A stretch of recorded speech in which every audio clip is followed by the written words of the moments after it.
सो आदाब, नमस्कार, सत श्री अकाल दोस्तों, बहुत बहुत स्वागत है आपका एक बार फिर से CHD क्राइम सफ़र के एक नए एपिसोड में। उम्मीद करता हूं आप सब ठीक ठाक होंगे और हर बार की तरह आपसे ये गुजारिश है कि अगर आप इस चैनल पे नए हैं तो चैनल को सब्सक्राइब और वीडियो को लाइक कर दें।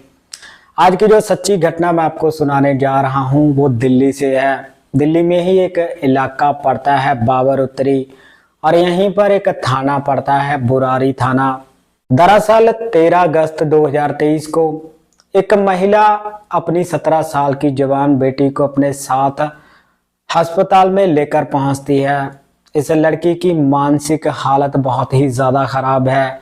इस लड़की को कभी भी दौरे पड़ जाते हैं और इस लड़की को ऐसा लगता है कि कोई भी आकर उसका रेप कर देगा, मगर थोड़ी ही देर बाद ये लड़की नॉर्मल भी हो जाती है। अब डॉक्टर इसकी जब जांच वगैरह करते हैं तब डॉक्टरों को कुछ भी समझ में नहीं आता। अब इसकी जांच के लिए डॉक्टर वहां पे मनोचिकित्सक को बुलाते हैं। मनोचिकित्सक जब इस लड़की के साथ बहुत ही प्यार और दुलार के साथ बात करते हैं तब वो लड़की रोने लगती है और उसके बाद जो लड़की बात बताती है उसको सुनने के बाद वहां पे मौजूद सभी लोगों की आंखों में आंसू आ जाते हैं। वो लड़की कहती है कि मेरी माँ ने मुझे रहने के लिए अपने मामा के घर में भेजा था और वही मामा मामी जो मेरी परवरिश करते थे वही मेरा रेप और मेरा शोषण करते रहते हैं। मेरा मामा जब मेरे साथ रेप करता था तब मेरी मामी भी उसका ही साथ देती थी। अब ऐसे ही ये लड़की जब गर्भवती हो जाती है और जब इसका गर्भपात करवाया जाता है और मामला पुलिस के पास पहुंचता है तब पुलिस सबसे पहले इस लड़की की मां के पास पहुंचती है। पुलिस महिला से पूछती है कि आखिर तुमने अपनी 17 साल की जवान बेटी को उसके मामा के घर में रहने के लिए भेजा ही क्यों था? आखिर कौन है वो मामा? उसके बाद वो महिला जो बात बताती है, यकीन मानिए उसको सुन के रिश्ते तार तार होते नजर आते हैं। तो आज के ज़माने में जहाँ पे सगे रिश्ते भी अपना साथ नहीं निभाते, फिर ये तो एक बनाया हुआ रिश्ता था। दरअसल वो महिला बताती है कि ये साल 2020 की बात है जब चारों तरफ कोरोना अपने चरम पे था। हर तरफ आवाजाही ठप पड़ी थी, सभी कारोबार बंद पड़े थे। इसी बीच में इस महिला के पति की मौत हो जाती है और पति की मौत होने के बाद हालात कहीं ना कहीं तंगी में गुजरने शुरू हो जाते हैं।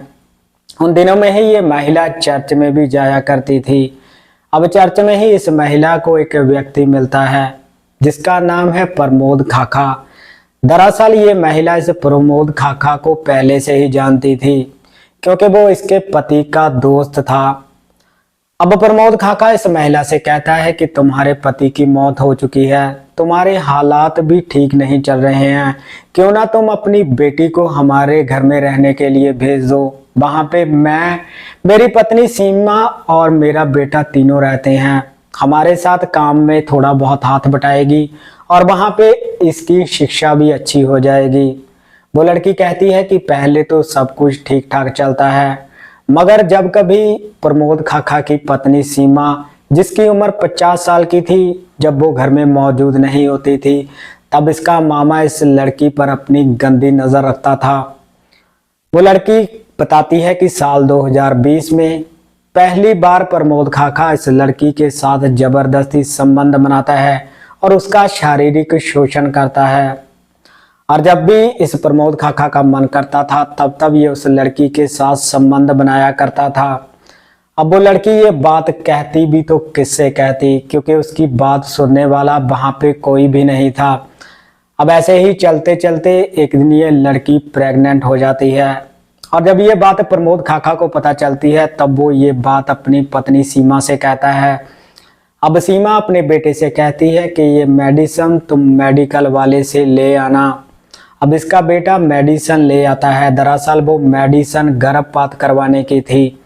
अब ये पति पत्नी उस लड़की को गर्भपात होने की दवाई दे देते हैं और उसे 3 महीनों के लिए एक कमरे में बंद करके रखते हैं ताकि उसका गर्भपात अच्छे से हो जाए और ये लड़की कहीं भाग ना जाए। मगर इसी बीच में जनवरी 2021 में ये लड़की एक शादी अटेंड करने के लिए अपनी माँ के पास चली जाती है और वहां जाकर ही अपनी माँ से कहती है कि अब मैं कहीं भी नहीं जाऊंगी। इसकी माँ जब इससे पूछती है कि तुम वहां पर क्यों नहीं जाना चाहती, तब ये लड़की कुछ भी नहीं बताती। और अब ये लड़की अपनी माँ के साथ चर्च में जाया करती थी। वहां पे प्रमोद खाखा भी आता था। जब ये लड़की प्रमोद खाखा को देखती थी तब इसकी हालत हल्की हल्की खराब होनी शुरू हो जाती थी और इसको दौरे पड़ने शुरू हो जाते हैं।